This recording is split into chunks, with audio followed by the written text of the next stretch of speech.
chapter 2 बचा हुआ था। So thanks for joining me.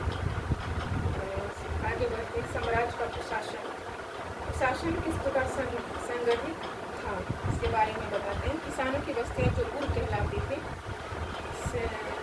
सिंचित खेतों के साथ बहुत प्रसिद्ध हो गई थी। इस तरह के गांवों के समूह को नाडु कहा जाता था। आप लोग ये कॉपी में नोटबुक में यानी कॉपी में नोट डाउन कर सकते हैं। ये फैक्ट है जो आपको पीजी एग्जाम में काम आएगी। यानी किसानों को बस्तियों को और गांवों के समूह को नाडु बोला जाता है।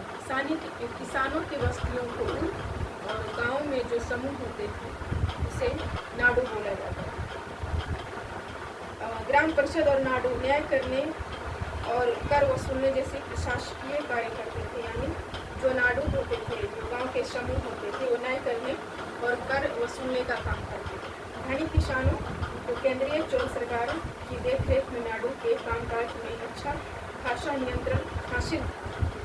उनमें से कई धनी भूस्वामी को चोल राजाओं के समान के रूप में मुवेंद वेलन यानी 3 राजाओं को अपनी सेवाएं प्रदान करने वाला वेलन या किसान RER प्रधान जैसे उपाधियां दी और उन्हें केंद्र में महत्वपूर्ण राज्य के पद सौंपे।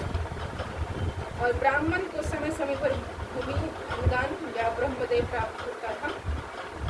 परिणाम स्वरूप कावेरी घाटी और दक्षिण भारत के दूसरे हिस्सों में ढेरों ब्राह्मण बस्तियां अस्तित्व में। प्रत्येक ब्रह्मदेव की देखरेख प्रमुख ब्राह्मण भूस्वामियों की एक सभा द्वारा की जाती थी। ये सभाएं बहुत कुशलतापूर्वक काम करती थी। इनके निर्णय शिलालेख में प्रायः मंदिरों के पत्थर की दीवारों पर ब्यौरेवार दर्ज किए जाते थे। नगरम के नाम से ज्ञात व्यापारियों के संघ भी अक्सर शहरों में प्रशासनिक कार्य संपादित करते थे।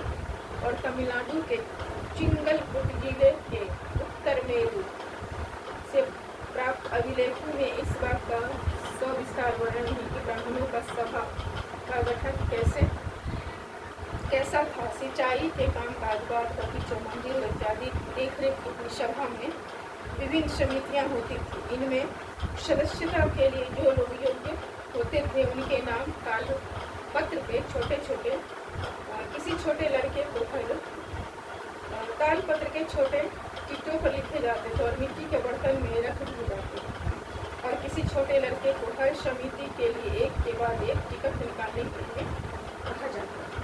सो आज चैप्टर 2 सारा फिनिश्ड हो गया यानी ख़त्म हो गया।